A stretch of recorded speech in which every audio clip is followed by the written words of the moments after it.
வணக்கம் நேயர்களே. நேயர்களுக்கும் தொழில்துறையினருக்கும் இனிய வணக்கங்கள்.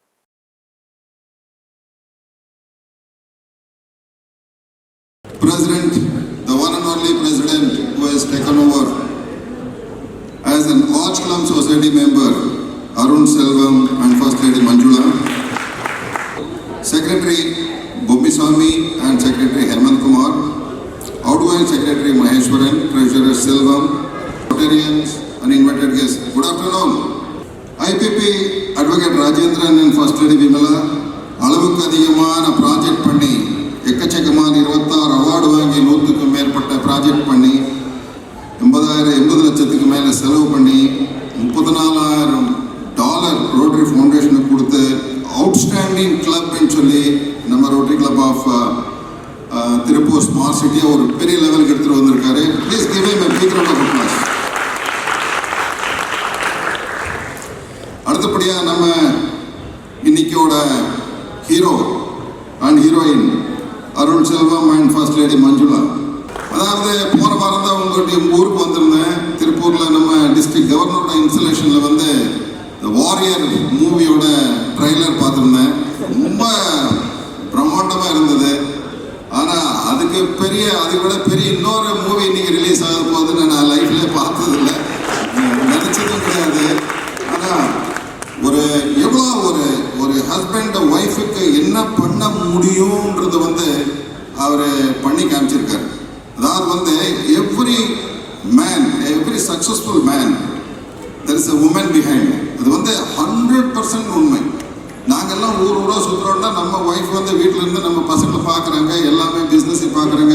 அதனால தான் நாங்கள் ஊராக சுற்ற முடியுது, எங்களுக்கு வீட்டை விட்டு வெளியில் போக முடியுது. அந்த அளவில் வந்து சார் வந்து நெக்ஸ்ட் லெவல். அதாவது நம்ம அவர் விஜய் சொன்ன மாதிரி லைஃப்பில் யாருமே இதுவரையிலும் ஒய்ஃபுக்காக வேண்டி இவ்வளோ கஷ்டப்பட்டு இவ்வளோ செலவு பண்ணி இவ்வளோ ஒரு பெரிய பாடல் இயக்கியிருந்தே கிடையாது. ஆனால் இந்த மாதிரி தம்பதி வந்து நீடோடி வாழணும், ரொம்ப நல்லது பண்ணணும். நினைக்கிறது எல்லாமே நல்லது தான். எத்தனை லட்சம் பேருக்கு எத்தனை கோடி பேருக்கு நல்லது பண்ணலான்னு தான் யோசனை பண்ணுறாங்களே தவிர அவங்க பற்றி அவங்க கவலையே பட்டது கிடையாது. இப்போ தான் சார் கொஞ்சம் கண்ணை காட்டியிருக்காரு. ஆனால் இந்த ரிலேஷன் மேலும் நல்லா வளரணும் அப்படின்னு சொல்லி வாழ்த்தி நீங்கள் உட்காரணும்னு சொல்லு. அதாவது வந்து சார் வந்து 4 வருஷத்துக்கு முன்னாடி நாங்கள் ஒரு ஃபங்க்ஷனில் மீட் பண்ணியிருந்தோம். அந்த ஃபங்க்ஷன்லேருந்து சார் சொல்லியிருக்காரு, நான் பிரசிடெண்ட் ஆகிறப்போ நான் ஏகேஎஸ் ஆனால் தான் பிரசிடெண்ட் ஆவேன், ஆனால் ஒரு கண்டிஷன் நீங்கள் வந்தால் தான் நான் இன்ஸ்டாலேஷன் பண்ண போகிறேன்னு சொன்னார். அவரோட கண்டிஷனுக்கு வந்து நான் 100% ஓகேன்னு கேட்டேன்னா ஒரு ஏகேஎஸ் கிடைக்கிறேன்னா ஒரு அற்புதமான விஷயம். இப்போ உங்கள் கவர்னர் வந்து 10, 15, 20, 25, 30 ஏகேஎஸ் பண்ணிட்டாரு. உலகத்தில் இந்த மாதிரிலாம் நடந்ததே கிடையாது. ஆனால் ஒரு ஏகேஎஸ் வந்து எங்கள் டிஸ்ட்ரிக்ட் நான் தான் ஒரே ஒரு ஏகேஎஸ்ஸாக இருந்தால் ரொம்ப காலமாக. போன வருஷம் தான் இன்னொருத்தர் பிடிச்சி அவரே ஏகேஎஸ் பண்ணியிருந்தேன். அந்த மாதிரி ஒரு டிஸ்ட்ரிக்டில் ஒருத்தர் 2 பேர், நிறைய டிஸ்ட்ரிக்டில் ஏகேஎஸ்ஸே இருக்க மாட்டாங்க. அந்த மாதிரி இருக்கிற சுச்சுவேஷனில் வந்து சார் வந்து ஃபர்ஸ்ட் பிரசிடென்ட், அதாவது ரவிசங்கர் தாக்கூஜி பெங்களூர், அவர் தான் ஃபர்ஸ்ட் பிரசிடென்ட் ஏகேஎஸ். சார் தான் செகண்ட் பிரசிடென்ட் ஏகேஎஸ். இந்த ரொம்ப பெருமையான விஷயம். சார் வந்து பாம்பேயில் வந்து நமக்கு இன்விடேஷன் கொடுத்தாரு, நீங்கள் நம்ம ஃபங்க்ஷனுக்கு கட்டாயமாக வரணும்னு சொல்லினா. சார் எதுக்கு இவ்வளோ தூரம் வரீங்க, நீங்கள் ஃபோன் பண்ணதே போதும், நம்ம ஏற்கனவே கமிட் பண்ணி வச்சு வரேன். இல்லை, கட்டாயமாக நான் வரணும், உங்களை பார்க்கணும், பேசணும்னு சொல்லி பாம்பேக்கு வந்து இன்விடேஷன் கொடுத்துருந்தாரு. நான் வந்து அந்த கவர்னர் குரூப் இருக்குது, பூரா சவுத் ஏஷியாவில் இருக்கிற கவர்னர் குரூப்பில் போட்டிருந்தேன். இந்த மாதிரி ஒரு மனமான ஒரு லீடர் வந்து கிடைக்கிறது ரொம்ப அற்புதம்னு சொல்லி அதே மாதிரி தான் இன்றைக்கி ப்ரூவ் பண்ணியிருக்காரு. அவ்வளோ எல்லா வேலையும் நீங்கள் பார்த்தீங்கன்னா இன்றைக்கி ஒரு பிரசிடென்ட் என்ன ஒரு 5 லட்சம், 10 லட்சம், 20 லட்சம், 50 லட்சம் அவ்வளோதான் ப்ராஜெக்ட் பண்ணுவாங்க, அதுக்கு மேலே பண்ண மாட்டாங்க. ஆனால் இன்றைக்கி வந்து நீங்கள் பார்த்தீங்கன்னா கிட்டத்தட்ட 15-20 கோடி ரூபாய்க்கு வந்து ஒரு பிரசிடென்ட் ப்ராஜெக்டை டிசைட் பண்ணியிருக்காங்க. பொதுவாக டிஸ்ட்ரிக்டில் கூட இவ்வளோ ப்ராஜெக்ட் நடக்காது. ஆனால் ஒரு ப்ராஜெக்டும் நீங்கள் பார்த்தீங்கன்னா லட்சக்கணக்கான மக்கள் தான் அதில் பயன்படுறாங்க. 5 குளோபல் கிராண்ட் ஒரு டிஸ்ட்ரிக்டில் தான் 5 குளோபல் கிராண்ட் பண்ணுவாங்க, கிளப்பில் பண்ண மாட்டாங்க. ஆனால் இந்த அளவில் கிளப்பை மேலே தூக்கிட்டு வந்திருக்காரு. அந்த செஸ் ஸ்க்ரீனிங், அது வந்து இது புதுவிதமான ப்ராஜெக்ட். அதில் வந்து எத்தனை லட்சம் பேர் பயன்பெற போகிறாங்கன்னு தெரியல. அந்த அருமையான ப்ராஜெக்ட். ரெண்டாவது டயாலிசிஸ் ப்ராஜெக்ட். அது ப்ராஜெக்ட்னா சும்மா நாங்கள் மிஷின் போட்டால் நீங்கள் வாங்கன்றது இல்லை. பேஷண்ட்டுக்கு முடியலன்னா வீட்டில் போய் கூட்டிகிட்டு வந்து அவங்களுக்கு இந்த டயாலிசிஸ் கொடுத்து திருப்பி அனுப்புறது வந்து ரொம்ப அருமையான ப்ராஜெக்ட். இந்த மாதிரி ப்ராஜெக்ட்லாம் உங்களால் தான் யோசனை பண்ண முடியுது. இந்த மாதிரி ப்ராஜெக்ட் நாங்கள் என்ன சொல்லுவோம், நாங்களே ஃப்ரீயாக கொடுக்குறோம், நீங்கள் வந்து ட்ரீட்மெண்ட் எடுத்துகிட்டு போங்கன்னு தான் சொல்லுவோம். எல்லாருமே அப்படி தான் சொல்லுவோம். பரவாயில்ல, நாங்கள் வீட்டிலே உங்களை வந்து கூட்டிகிட்டு போய் ட்ரீட்மெண்ட் பண்ணி உங்களுக்கு வீட்டில் அனுப்புறோன்னா இதெல்லாம் வந்து நெக்ஸ்ட் லெவல். அந்த பெயின் அண்ட் பாலியேட்டிவ் கேர் இது வந்து ரொம்ப அற்புதமான விஷயம். யாராலையும் இதை எடுக்க முடியாது. இதெல்லாம் இந்த ப்ராஜெக்ட் எல்லாம் நீங்கள் எடுத்துட்டீங்கன்னா அது ஸ்டாப் பண்ண முடியாது. இது வந்து காலகாலமாக நடக்கிற ப்ராஜெக்டு. பட் அது அந்த மாதிரி ஒரு ப்ராஜெக்டை யோசனை பண்ணுறதுக்கே ரொம்ப எடுக்கிறதுக்கே ரொம்ப யோசனை பண்ணுவாங்க. ஆனால் எவ்வளோ ஒரு பெரிய ப்ராஜெக்டை நீங்கள் வந்து ஒரு சர்வசாதாரணமாக எடுத்திருக்கீங்க. ஹாஸ்பிட்டலோட டைப் பண்ணியிருக்காங்க. டாக்டரும் அதை பற்றி கிளியராக சொல்லியிருந்தாரு. அதாவது பொதுவாகவே நம்ம வந்து நல்லா இருக்கிற டைமில் எல்லாருமே எல்லாத்தையும் கவனிப்பாங்க.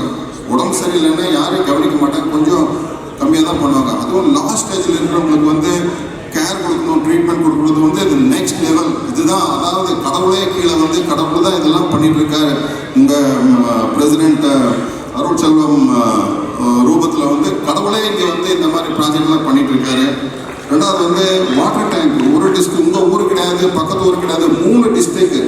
அதாவது ஈரோடு, திருப்பூர், நீலகிரி எத்தனை கவர்மெண்ட் ஸ்கூல் இருக்கோ அத்தனை கவர்மெண்ட் ஸ்கூலுக்கும் வந்து வாட்டர் டேங்க் கொடுத்து ஒரு க்ளீன் ட்ரிங்கிங் வாட்டர் கூட, அதாவது நோயற்ற வாழ்வே குறைவற்ற செல்வம்னு சொல்லுவாங்க. நிறைய பசங்களுக்கு வந்து வாட்டர் டிசீஸ் தான், நிறைய வாட்டர் போன் டிசீஸ் தான் எக்கச்சக்கமாக வரும். இந்த மாதிரி வாட்டர் டேங்க் கொடுக்குறதுனாலையும் வாட்டர் பியூரிஃபிகேஷன் கொடுக்குறதுனாலையும் நிறைய டிசீஸை கண்ட்ரோல் பண்ணுறதுக்கும் பெரிய லெவலில் ப்ராஜெக்ட் பண்ணியிருக்காரு. அதாவது வந்து இந்த ரொம்ப சந்தோஷமாக இருக்குது. அதாவது இந்த ராத்திரி நைட்டு 12 மணிக்கு தான் வீட்டுக்கு போயிருந்தேன். 3 மணிக்கு எழுந்திரிச்சு ஃப்ளைட் பிடிச்சி இங்கே வந்தாச்சு. 3 ஹவர் கூட தூங்கலை நைட்டு. ஏங்கிட்டேன்னா சாரோட ப்ரோக்ராம் அவ்வளோ இம்பார்ட்டன்ட்டு. நேற்று எங்கள் டிஸ்ட்ரிக்ட் கவர்னரோட இன்ஸ்டலேஷனு டைரக்டர்லாம் வந்திருந்தாங்க. அது அவாய்ட் பண்ண முடியல. ஆனால் இந்த ப்ராஜெக்ட்லாம் பார்க்குறப்போ, இந்த மாதிரி நிகழ்ச்சிகள்லாம் பார்க்குறப்போ ரொம்ப சந்தோஷமாக இருக்குது. ரொம்ப சந்தோஷமாக இருக்குது. Please give a big round of applause to assistant governor Ganeshamoorthy. நான் வந்து கவர்னருக்கு தான் தேங்க்ஸ் சொல்லணும். எங்கள் டிஸ்ட்ரிக்ட்லன்னா எந்த டிஸ்ட்ரிக்ட்லேயும் அசிஸ்டன்ட் கவர்னர் அந்த கிளப்பு கொடுக்கவே மாட்டாங்க. எந்த கிளப்பில் மெம்பராக இருக்காங்களோ அவங்களுக்கு அந்த கிளப்போட அசிஸ்டன்ட் கவர்னர் கொடுக்க மாட்டாங்க. கவர்னரோட ரொம்ப கேர் இந்த கிளப் மேலே எடுத்து அவரே இந்த அசிஸ்டன்ட் கவர்னராக போட்டிருக்காங்க. என்கிட்டனா வேலை நிறைய பண்ணணும். 15 கோடி 20 கோடிக்கு நம்ம திட்டம் போட்டிருக்கோம். திட்டம் ஃபுல்லாக நிறைவேறணும்னா அந்த அளவில் சீனியர் இருக்கணும். அதனால் வீட்டுக்குள்ளேயே நம்ம கிளப்லேயே கணேசமூர்த்தி இருக்கார். Thank you AG Ganesamoorthy. And thank you so much. Secretary Bommisamy and Hemanth Kumar. நீங்கள்லாம் இன்ஸ்டலேஷன், நீங்கள் வந்து ஒரு கவர்னர் இன்ஸ்டலேஷன், பிரசிடென்ட் இன்ஸ்டலேஷன் மட்டும் நடக்குது. எங்கள் ஊர்லலாம் செக்ரட்டரிக்கெல்லாம் அந்த பின்னு தான் மாற்றுவாங்க. இவ்வளோ எலாபரேட்டடாக பண்ணுறது இல்லை. அதாவது அவங்களோட கமிட்மெண்ட் பார்க்குறப்போ, அவங்களோட இன்வால்மெண்ட் பார்க்குறப்போ இதெல்லாம் கட்டாயமாக பண்ணணும். செக்ரட்டரி பிரசிடென்ட்னா எப்பவுமே ஒரு காயினோட 2 பக்கம் அந்த மாதிரி இருந்தால் தான் கிளப்பு நல்லா போக முடியும். பட் இவங்க வந்து அதுக்கு மேலேயே இருக்காங்க. அதாவது வந்து ஒரு பார்ட் ஆஃப் த ஃபேமிலி. மூணாவது வந்து ட்ரெஷரர் செல்வம். எல்லாமே சேர்ந்து ஒரு நல்ல ஒரு டீமாகவே இருக்காங்க. இந்த நீங்கள் என்னென்ன திட்டம் போட்டிருக்கீங்களோ அது கட்டாயமாக 100% இது நிறைவேறுன்ற நம்பிக்கை எங்களுக்கு இருக்கு. போர்ட் ஆஃப் டைரக்டர்ஸ் வந்து எப்பவுமே நாங்கள் ஒரு ஃபார்முலா வச்சுருக்கோம். சக்ஸஸ் மந்த்ரான்னு சொன்னீங்கன்னா ஃபார்மிங் ஃபர்ஸ்ட் வந்து சூஸ் பண்ணணும். யார் டைரக்டராக இருக்கணும்னு சூஸ் பண்ணணும். ரெண்டாவது ஸ்டாமிங், இந்த டைரக்டர் வச்சு டிஸ்கஸ் பண்ணணும். எங்கிட்ட எல்லாமே நம்மளுக்கு தெரிஞ்சிருக்க வாய்ப்பு கிடையாது. ஒரு சின்ன ஒரு புதுசாக வந்த ரொட்டேரியன் கூட ஒரு நல்ல அற்புதமான ஐடியாவை சொல்லலாம். நல்ல பிரெயின் ஸ்டாமிங் பண்ணி அது நாமிங், அதை வந்து ஒரு செயல் திட்டமாக்கி பெர்ஃபார்மிங், இதான் ரொம்ப இம்பார்ட்டண்ட்டு. பெர்ஃபார்ம் பண்ணணும். எல்லாம் பேச்சு நடையில் ஒன்றும் பேசலன்னா ஒரு திட்டம் போட்டாலும் நல்லா இருக்காது. அதை கட்டாயமாக அதை இம்ப்ளிமெண்ட் பண்ணணும். அதுக்கப்புறம் அட்ஜாயின்மெண்ட். அதாவது வருஷம் நம்மளுக்கு வந்து 365 நாள் தான். இந்த 365வது நாளில் வந்து நம்ம ஹேண்ட் ஓவர் பண்ணணும். அதுதான் ரொம்ப இம்பார்ட்டண்ட். இன்றைக்கி வந்து 30% 40% கிளப்பில் என்ன பிரச்சனைன்னா போகிற பிரசிடெண்ட்டுக்கும் வர்ற பிரசிடெண்ட்டுக்கும் ஒரு நட்பே இருக்காது. கணக்கு செட்டில் பண்ண மாட்டாங்க, ஒரு ஹேண்ட் ஓவரே பண்ண மாட்டாங்க. அந்த மாதிரி இருக்கிற சுச்சுவேஷனில் வந்து அட்ஜாயின்மெண்ட் வந்து ரொம்ப இம்பார்ட்டன்ட். அதான் அந்த கண்டினியூட்டிக்கு நல்லா வழிவகுக்கும். என்னோட ரிக்வெஸ்ட் பிரசிடென்ட் நல்லா டீம் ஃபார்ம் பண்ணியிருக்காரு, நல்லா பிரைன் ஃபார்ம் பண்ணி எல்லாம் ப்ராஜெக்ட்லாம் ரெடி பண்ணியிருக்காரு. அப்போ என்னென்ன பண்ணணும்னு சொல்லி டிசைட் பண்ணியிருக்காரு. எல்லா டைரக்டருக்கும் நான் என்ன ரிக்வெஸ்ட் பண்ணுறேன்னா, இது உங்களோட கிளப்பு, நீங்கள் வந்து பெரிய சரித்திரம் படைக்க போகிறீங்க. இந்த மாதிரிலாம் எந்த காலத்திலும் நடந்தது கிடையாது, இதுதான் ஃபர்ஸ்ட் டைம் ஆகுது. கரெக்டாக இல்லையா? அதனால் தயவு பண்ணி இந்த ஒரு வருஷம் 365 நாள் நீங்கள் கிளப்புக்கு கொடுங்க. அப்புறம் அந்த 365வது நாளில் பாருங்கள் கிளப் எந்த லெவலுக்கு போயிருக்குன்னு பாருங்கள். அதுதான் நம்ம ரியல் சக்ஸஸ். இன்றைக்கி நம்ம இவ்வளோ டிக்ளேர் பண்ணியிருக்கோம், அது நம்ம சக்ஸஸ் கிடையாது. இந்த சக்ஸஸ் வந்து நம்ம எல்லாம் முடிச்சதுக்கப்புறம் இந்த சுப்ரியா அந்த தேங்க்ஸ் கிவிங் ஃபங்க்ஷன் இருக்குங்களா, அதுதான் இம்பார்ட்டன்ட். அன்றைக்கி நம்ம என்னென்ன நிலைமையில் இருக்கணுன்றத இன்னிப்பே யோசனை பண்ணிவிட்டு ஒருத்தரும் அவங்களுக்கு கொடுத்த ரெஸ்பான்சிபிலிட்டியை நல்லா பண்ணிங்கன்னா கட்டாயமாக இந்த எல்லா ப்ராஜெக்டும் நல்லா போயிடும். இது கட்டாயமாக பண்ணணும்னு நான் ரிக்வெஸ்ட் பண்ணுறேன். இன்னொரு என்னோட ஓன் எக்ஸ்பீரியன்ஸ். நான் வந்து ரோட்டரியில் இருக்கிறப்போ என்னோட ஃப்ரெண்டு வந்து ஒரு ஓல்டேஜ் ஹோம் இருக்குது, அதில் வந்து என்னோட ஆண்டி வந்து கொஞ்சம் பணம் கொடுத்துருக்காங்க. அவங்கள வந்து அவங்க பசங்க பார்க்காதனால அவங்க வந்து அந்த ஓல்டேஜ் ஹோமில் தான் இருந்தாங்க, அங்கேயே இறந்து போயிட்டாங்க. அவங்களோட சொத்து ஃபுல்லாக அங்கே கொடுக்க சொல்லிட்டாங்க. நீங்கள் பார்த்தீங்களா, நாங்கள் போகலான்னு சொன்னாங்க. போயிருந்தோம். போய் பார்க்குறப்ப தான் தெரிஞ்சது 150 சீனியர் சிட்டிசன் இருக்காங்க. கவர்மெண்ட் ஆஃப் மகாராஷ்டிராவோட ஓல்டேஜ் ஹோம் அது மாதோஸ்ரீன்னு சொல்லி. அந்த பில்டிங் வந்து 1.5 அடி 2 அடி பில்டிங்கே நிலத்துலேருந்து அடியில் இருக்குது. அவ்வளோ விரிசல் பில்டிங், ஒரு பக்கம் டில்ட் ஆகிட்டு இருக்கு. அவர் வந்து ஒரு பில்டிங் கட்டி கொடுக்குறதா முடிவு பண்ணியிருந்தாரு. ஏன்னா அவரோட சித்தியோட பைசா, ஆண்டியோட பைசா அதை கொடுக்க போகிறாரு. அப்போ நான் வீட்டில் போய் ஒய்ஃப் கிட்ட கேட்டிருந்தேன். அப்போ தான் நானும் பிஸ்னஸ் ஸ்டார்ட் பண்ணியிருந்தேன். நாங்கள்லாம் சின்ன லெவலில் தான் பிஸ்னஸ் ஸ்டார்ட் பண்ணியிருந்தோம். ஸ்டார்ட் பண்ணி 2 வருஷம் 3 வருஷம் கூட ஆகலை. அந்த டைமில் வந்து வீட்டில் கேட்டிருந்தேன், இந்த மாதிரி இருக்குது, நம்மளும் ஒரு பில்டிங் கட்டி கொடுக்கலாமா அப்படின்னு. அவங்க சொன்னாங்க ஓகே, நோ ப்ராப்ளம் அப்படின்னு. அப்புறம் மறுநாள் கிளப்பில் போய் சொன்னதும், கிளப்பில் ஒரு ஆர்கிடெக்ட் வந்து, சார் நான் வந்து பண்ணித்தரேன் சார், உங்களுக்கு எப்படி பண்ணலாம், ஏது பண்ணலாம், எத்தனை ரூம் பண்ணலாம்னு சொல்லி ஒரு 16 பெட்டோட பில்டிங், சின்ன பில்டிங். உடனே அவர் வேலையை ஆரம்பிச்சிட்டாரு. ஆரம்பிச்சதுக்கப்புறம் ஒரு பில் எடுத்து வந்து கொடுத்தாரு. அப்போ தான் எனக்கு தெரிஞ்சது பணமும் நம்ம கொடுக்கணும்னு சொல்லி. அந்த டைமில் பிஸ்னஸ் நல்லா கேஷ் ஃப்ளோ நல்லா இல்லாததுனால அந்த பணத்தை வந்து 24% இன்ட்ரெஸ்ட்டில் நான் வாங்கி அவர் கொடுத்தேன். என்கிட்ட அவருக்கு வந்து நான் சொன்னேன், பணம் வந்ததுக்கப்புறம் உங்களுக்கு தரேன்னு சொன்னேன்னா அது எப்போ பணம் வரப்போகுது, எப்போ அவருக்கு பைசா கொடுப்போம்னு சொல்ல முடியாதுன்னு சொல்லிட்டு 24% வட்டிக்கு பைசா வாங்கி அவருக்கு கொடுத்தேன். அவர் கம்ப்ளீட் பண்ணிட்டு போயிட்டாரு. அப்புறம் ஒரு நாளைக்கு வந்து பெரிய ஃபங்க்ஷன். இந்த ஃபங்க்ஷனில் வந்து மகாராஷ்டிரா சீஃப் செக்ரட்டரி தான் எங்கள் ஓல்டேஜ் ஹோமோட பிரசிடென்ட். அவர் வந்திருக்காரு, எல்லாரையும் கௌரவப்படுத்துறதுக்கு. நான் நல்லா கோட் சூட்டெல்லாம் மாட்டிக்கிட்டு அங்கே போய் உட்காந்துருக்கேன். நம்மளை கூப்பிட்டு ஃபெலிசிட்டேட் பண்ண போகிறாங்கன்னு சொல்லி. அப்போ தான் லைஃப்பில் என்ன நடக்குதுன்னு எனக்கு ஒரு சுச்சுவேஷன் தெரிஞ்சுது. ஹரக்சந்த் காலான்னு சொல்லி ஒருத்தர், அவர் வந்து கட்ச் பூச்சிலேருந்து வந்திருக்காரு பாம்பேக்கு வந்துட்டு 10 அடிக்கு 6 அடி 60 அடியில் ஒரு மளிகை கடை போட்டிருக்காரு. ஒரு மளிகை கடை போட்டு டெய்லி எல்லாமே மளிகை கடை சாமானெல்லாம் விற்றுட்டு இருப்பார். ஆனால் நைட் அங்கே தான் தூங்குறது. அவருக்கு வேறு ஸ்டே பண்ணுறதுக்கு இடம் கிடையாது. அங்கே தான் நைட்டு தூங்குவார். கை எலி கிடைக்கும், கால் எலி கிடைக்கும், அதெல்லாம் மருந்து போட்டுட்டு அப்படியே மேனேஜ் பண்ணிட்டு இருப்பார். அப்புறம் அவர் கல்யாணம் பண்ணார். கல்யாணம் பண்ணதுக்கப்புறம் கூட அந்த ரூமில் தான் இருந்தார். 10க்கு 6 தான். பப்ளிக் டாய்லெட்ஸ் எல்லாம் இருக்கும், எல்லாமே யூஸ் பண்ணுவாங்க. டே ஃபுல்லாக கடன் எடுத்துவாங்க, நைட் அங்கே தூங்குவாங்க. அவரு வந்து அந்த மாதிரி கஷ்டப்பட்டு சம்பாதிச்ச பைசா வந்து 8 லட்சம் ரூபாய் சேவ் பண்ணி, அவருக்கு சொந்த வீடு கிடையாது. ஃபர்ஸ்ட் அவர் சம்பாதிச்ச 8 லட்சம் ரூபாய் வந்து இந்த ஓல்டேஜ் ஹோம்ல கொடுத்துருக்காரு. அதாவது சொந்தமாக ஒரு பின் கிடையாது. இந்த மளிகை கடை தான், மளிகை கடையில் தான் வாழ்க்கை நடத்துறாரு. ஃபர்ஸ்ட்ல சம்பாதிச்ச 8 லட்சத்தையும் அங்கே எடுத்து போய் கொடுத்துருக்காரு. அப்போதான் நான் பார்த்தேன், நம்ம எந்திரிச்சு ஓட வேண்டியது அங்கே இருந்து. இந்த மாதிரி எல்லாம் ஆளுங்களுக்கு முன்னாடி நம்ம நிற்கிறதுக்கே தகுதி கிடையாது. அந்த மாதிரி அன்னைக்கு நான் முடிவு பண்ணேன். அதாவது நம்ம வந்து தனக்கு மீறியதான் தர்மம் தானம்னு சொல்லுவாங்க, அதெல்லாம் கிடையாது. அவர் ஒன்றுமே பண்ணல, மொத்த சம்பாத்தியத்தையும் அங்கே எடுத்து கொடுத்துட்டாரு. அதாவது வந்து நம்ம வந்து அந்த மாதிரி கூட பண்ண வேண்டாம். இப்போ வந்து நம்ம பிரசிடென்ட் கவர்னர் வந்து எக்கச்சக்கமான பிளான் பண்ணியிருக்காரு. தட்டுங்க தூக்குங்கன்னு சொல்லி அவர் தூக்கிட்டு தான் இருக்காரு. இப்போ 20 ஆர்ட்ஸ் கிளப் சொசைட்டி ஆகிடுது. ஆர்ட்ஸ் கிளப் சொசைட்டின்னா 2.5 கோடி ரூபாய். 2.25 கோடி ரூபாய் டேக்ஸ் எல்லாம் பார்த்தீங்கன்னா கிட்டத்தட்ட 3 கோடி ரூபாய் ஆகும். டேக்ஸ் கட்டின பணம் மட்டும்தான் நம்ம கொடுக்க முடியும், வேறு பணம் கொடுக்க முடியாது. அந்த மாதிரி இருக்கிறப்போ எந்த ஒரு டிஸ்ட்ரிக்ட்லையும் ஒரு ஏகேஎஸ் 2 ஏகேஎஸ் கிடைக்கிறது தான் நார்மலாக கிடைக்கும். நம்ம டிஸ்ட்ரிக்ட் வந்து 20 ஏகேஎஸ் ஆகிடுச்சுன்னா நேற்றுக்கெல்லாம் எங்களுக்கு ஒரு அந்த டிஸ்கஷன் ஃபுல்லாக அதே தான். ஒரு 25 பிடிஜிஎஸ் இருப்பாங்க, 6-7 டைரக்டர் இருப்பாங்க. இதை தான் நம்ம டிஸ்கஸ் பண்ணிட்டு இருந்தோம்.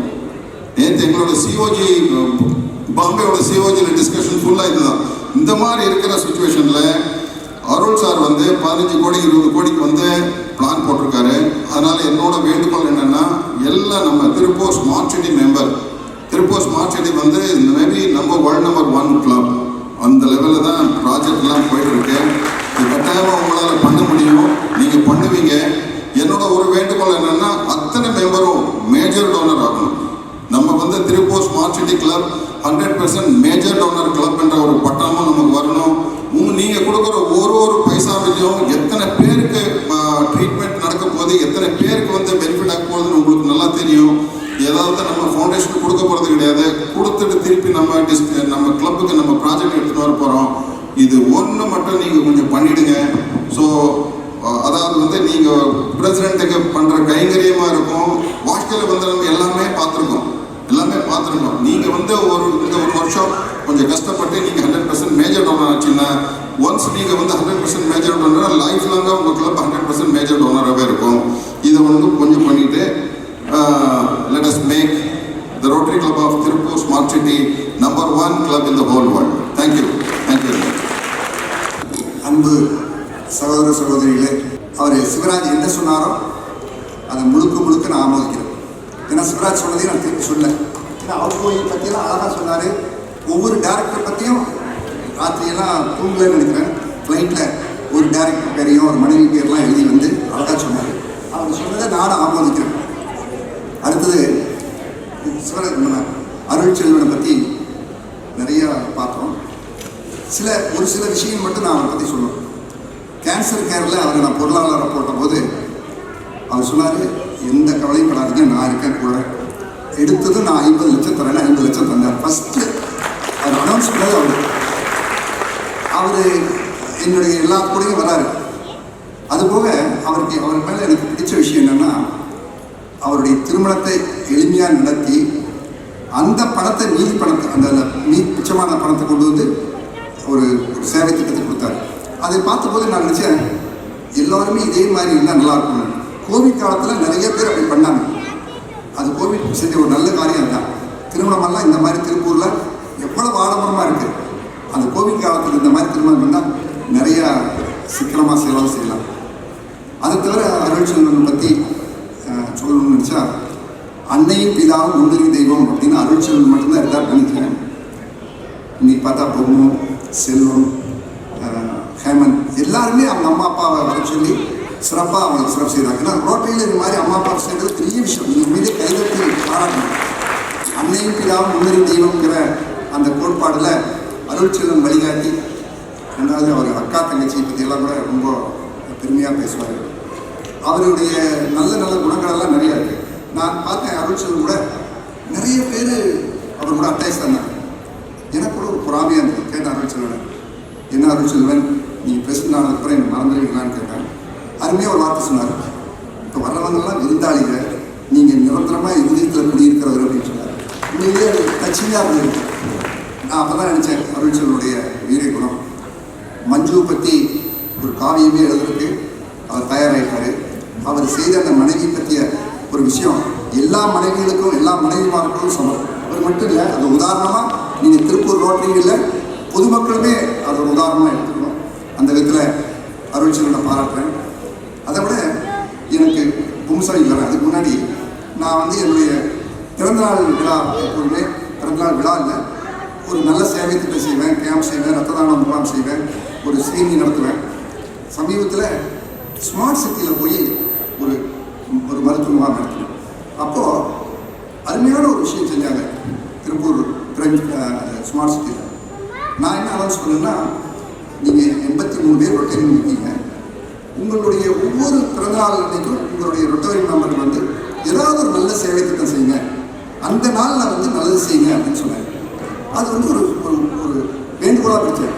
அப்போது இந்த ஸ்மார்ட் சிட்டியிலேருந்து பாலன் நினைக்கிறேன், அவர் வந்து மைக்கு வாங்கி பேசினார். சார், ரொட்டீரியனில் செய்கிறது நல்லதில்லை சார், ரோட்டரியில் உள்ள மனைவிமார்கள் பேரில் மனைவிமார் பிறந்தநாள் கொண்டாட பிரமாதமாக இருக்குன்னு சொன்னார்.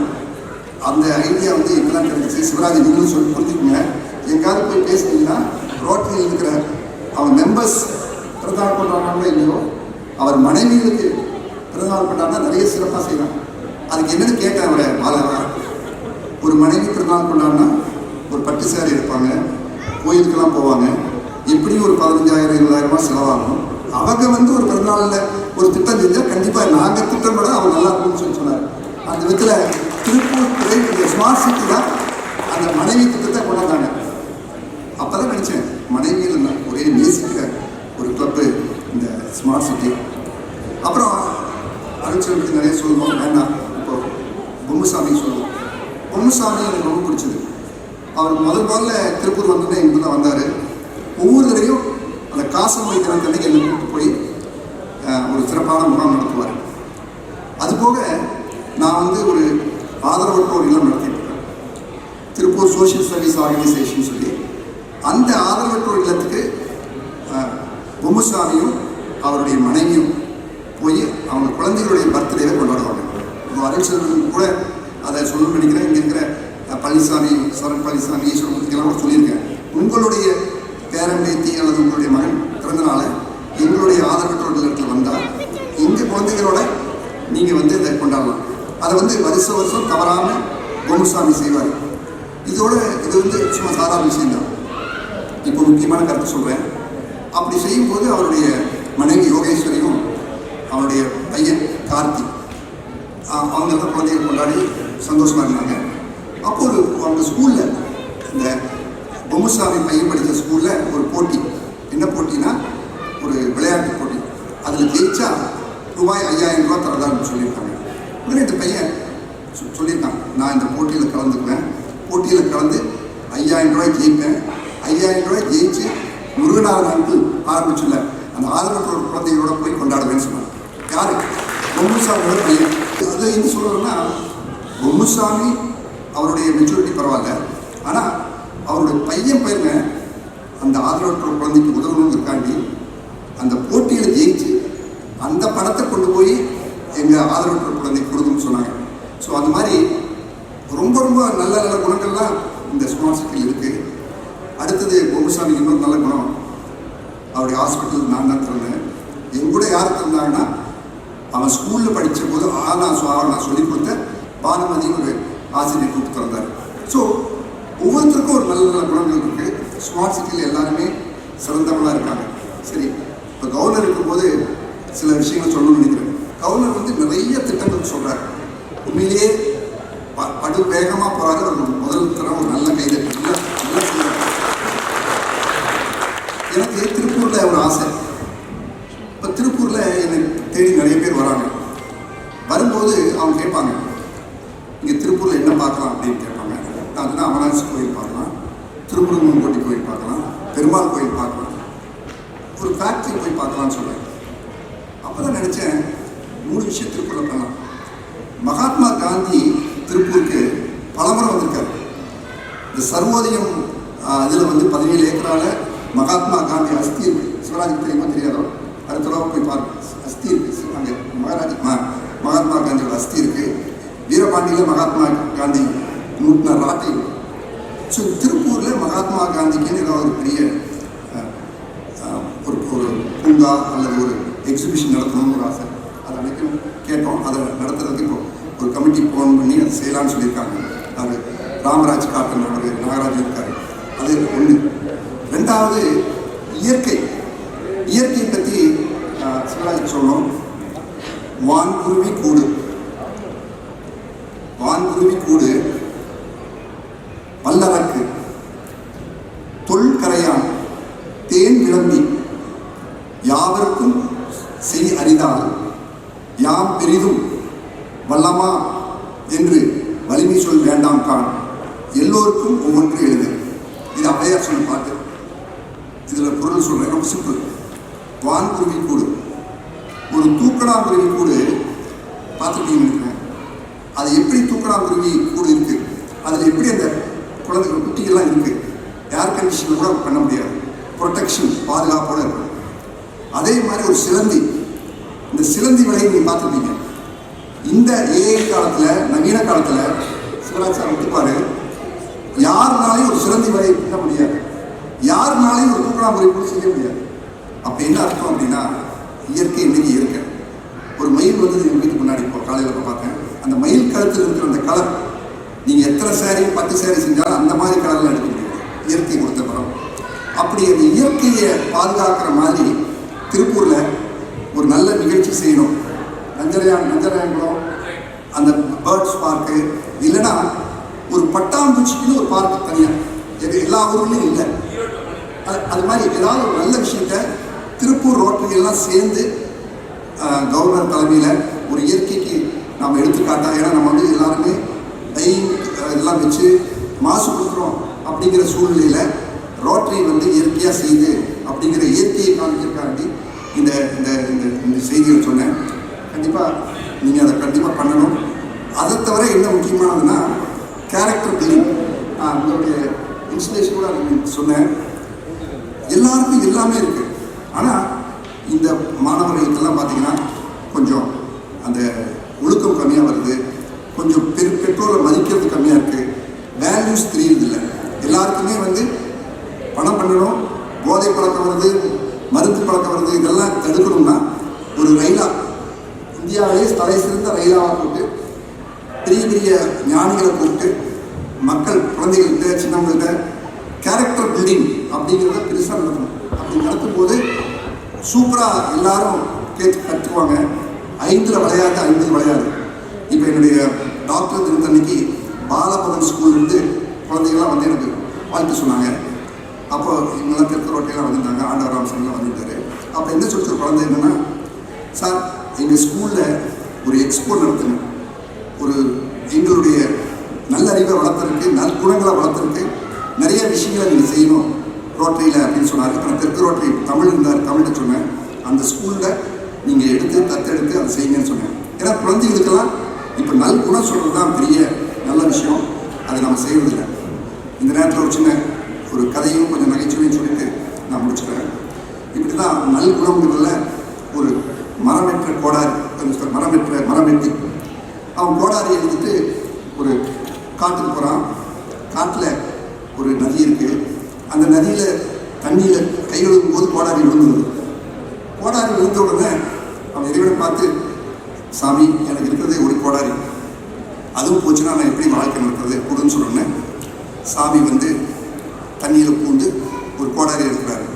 அந்த கோடாரி பார்த்தா வைரம் கோடாரி. இது உங்களுடைய கோடாரியான்னு கேட்குறாரு. இல்லை சாமி இது என்னதில்லை. அப்புறம் 2வது சாமி உள்ள குதிக்கிறாரு, எடுக்கிறாரு. அங்கே ஒரு தங்க கோடாரி வருது. இது அவங்களுடைய இல்லை, இது என்னதில்லை. 3வது எடுக்கும்போது உண்மையான கோடாரி எடுக்கிறாரு. இதுதான் என்னுடைய கோடாரின்னு சொல்கிறாரு. சாமி சொல்கிறாரு, இந்த வயசுலையும் இந்த எளிமையிலையும் உன்னுடைய இன்டெகிரிட்டி, உங்களுடைய நேர்மையை பாராட்டி இந்த 3 கோடாரியும் நீ வச்சுக்கன்னு சொல்லிடுறாரு. உடனே எடுத்துகிட்டு போயிடறான். அருமை சகோதர சகோதரிகளே, நம்ம வந்து ரோட்டரியில் இருக்கிறதே ஒரு பெரிய சந்தர்ப்பம், ஒரு யாருக்கும் கிடைக்காத சந்தர்ப்பம். பழனிசாமி வந்து அந்த பாலியேட்டிவ் கேர் சொல்கிறேன்னாரு. நாங்கள் 3 வருஷமாக பேசிகிட்டு இருக்கோம். இன்றைக்கி தான் அது அந்த கனவு நனவாகுது. இது போக நல்ல திட்டங்கள் நிறைய நீங்கள் ரோட்டரியில் செய்யலாம். எல்லாருக்கும் எளிமையாக இப்போ நிறைய தாய்மாரெலாம் வந்திருக்காங்க. அதனால் சொல்கிறேன், அன்பு தம்பி தனசேகர் அவர்களே, இந்த திட்டங்களை நீங்கள் செய்யணும். 1, யாருக்குமே ஆண்டவர் ராமசாமி அவ்வளோ பெரிய ஆள். நேற்று கரண்ட் போயிடுச்சு, ஒரு எலக்ட்ரிஷியன் கேட்டால் கிடைக்கல எங்கள் வீதியில். முந்தாள் நாள் வந்து நம்ம பழனிசாமி ஹாஸ்பிட்டலில் ப்ளம்பிங் அடைச்சிருச்சு, தண்ணி பூரா போகல. அப்போது நமக்கு வந்து நல்ல எலக்ட்ரிஷியன், நல்ல ப்ளம்பர், அதெல்லாம் விட பெண்களுக்கு பிடிக்கிற மாதிரி நல்ல சமையல் தெரிஞ்சவங்க இல்லை. சமையல் இப்போ நம்ம ஷெஃப்பெல்லாம் பாடி பார்க்குறோம், கோமாளி குக்கெல்லாம் பார்த்து கைதிட்டோம். அந்த மாதிரி ஒரு ட்ரைனிங் நீங்கள் வந்து திருப்பூரில் ஒரு ப்ளம்பர் ட்ரைனிங், ஒரு எலக்ட்ரிஷியன் ட்ரைனிங், ஒரு குக் ட்ரைனிங் ஒரு 6 மாதம் கோர்ஸ் பண்ணி ஒரு 100கணக்கான பேரை உருவாக்கினா ஒவ்வொரு வீதியில் இருக்கிறவங்களும் அதை எடுத்துக்குவாங்க. அவங்களுக்கு நல்ல வேலை கிடைக்கும். குறிப்பாக அந்த ஷெஃப்பை வந்து 4 வீட்டுக்கு 5 வீட்டுக்கு அனுப்பலாம். ஸோ நிறைய பேருக்கு பெண்கள்லாம் ஒத்துக்கிறீங்களாம்மா? தாய்மார்கள்லாம் கை தூக்குங்க. பெண்கள் தாய்மார்களுக்கெல்லாம் குக்கிங் வேணுங்கிறவங்களாம் தாய்மார்கள்லாம் சொல்லி தூக்குங்க. கை தட்டி கை தூக்குங்க. ஏன்னா இந்த மாதிரி ஒரு நீங்கள் ஒரு கோர்ஸ் நடத்தும் ஜோக் இல்லை தன்சு எந்த டிஸ்ட்ரிக்ட்லேயும் நடத்தலை. ஒரு பிளம்பர் வந்து ஆஸ்திரேலியாவில் டாக்டர்களை விட அதிக சம்பாதிக்கிறார். ஒரு டாக்டருக்கு என்ன சேலரியோ அதை விட பிளம்பருக்கு அதிகம். ஸோ பிளம்பர் இல்லைன்னா ஒரு நாள் நாரி போயிடும். ஒரு எலக்ட்ரீஷியன்லாம் கரண்ட் இல்லை. ஆக இந்த கோர்ஸை நீங்கள் பண்ணணும். அது போக நான் சொன்னேன் அருட்சிகள் சொல்லாத திட்டம் இந்த auto women auto smart city மூலமாக ஒரு ஆட்டோ டிரைவர் பெண் டிரைவராக தேர்ந்தெடுத்து ஒரு பெண்ணுக்கு ஆட்டோ வழங்கி விமன் எம்பவர்மெண்ட் பண்ணணும் அப்படின்னு சொல்லுங்கள் ப்ளீஸ். அதை நீங்கள் வந்து கண்டிப்பாக பண்ணுங்கள். ஒரு ஆட்டோ தான். ஒரு ஆட்டோ வந்து 1 லட்சம் 1.5 லட்சம் ரூபா நீங்கள் கொடுக்கலாம். 1.5 லட்சம் ரூபா தனிச்சு கொடுப்பாரு. இல்லாட்டி அவங்க பெண்கிட்டையும் வாங்கிக்கலாம். ஸோ ஒரு ஆட்டோ எம்பவர் பண்ணலாம். இதை நீங்கள் பண்ணணும். கடைசியாக முன்னுசாமிக்கு ஒரு வேண்டுகோள். அவர் நிறைய சினிமாவுக்கு பிக்னிக்கெல்லாம் ஃபேமிலியோடு போகிறேன்னாரு. நான் உட்காந்துருக்கும்போது எனக்கு ஒரு ஃபோன் வந்தது சென்னையிலேருந்து. திருக்குறள் அப்படிங்கிற ஒரு சினிமா எடுத்து இப்போ எல்லா இடத்துக்கும் போயிட்டுருக்கு. ஆனால் அதை பார்த்துட்டு ஆளே இல்லை. திருக்குறள் தியேட்டரில் போட்டாலே எடுக்க மாட்டேங்கிறாங்க. ஆக முதல் உங்களுடைய கெட்டுவது எப்படி இருக்கணும்னா திருப்பூரில் திருக்குறள் திரைப்படத்தை உங்கள் பொம்முசாமி அருண்செல்வனுடைய குடும்பம் ஸ்மார்ட் ஃபேமிலி பூரா கூட்டிகிட்டு போய் ஒரு நாள் பார்க்கணும். ஒரு 250 டிக்கெட் நீங்கள் வாங்கி கொடுக்கணும். சரிங்களா? கண்டிப்பாக நல்லா பண்ணுங்க. ஏன்னா இது வந்து நல்ல விஷயம். இறுதியாக முடிக்கணும்.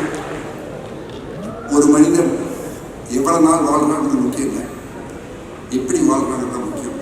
அவன் வாழ்நாளில் என்ன சாதிச்சான், எத்தனை பேர் கண் துயரத்தை தொலைச்சான், எத்தனை பேர் முகத்தில் சிரிப்பு வரவழைச்சான், எத்தனை பேருக்கு நல்லொழுக்கத்தை கொடுத்தான், இவ்வளவு பேருக்கு இந்த பாசத்தை கொடுத்தான் அப்படிங்கிறத நீங்கள் கண்டுபிடிக்கணும். ஒரு பூச்செடி பூக்கலைன்னா அது பூச்செடியே இல்லை. ஒரு பாட்டு பாடலைன்னா அது பாட்டே இல்லை. ஒரு மணி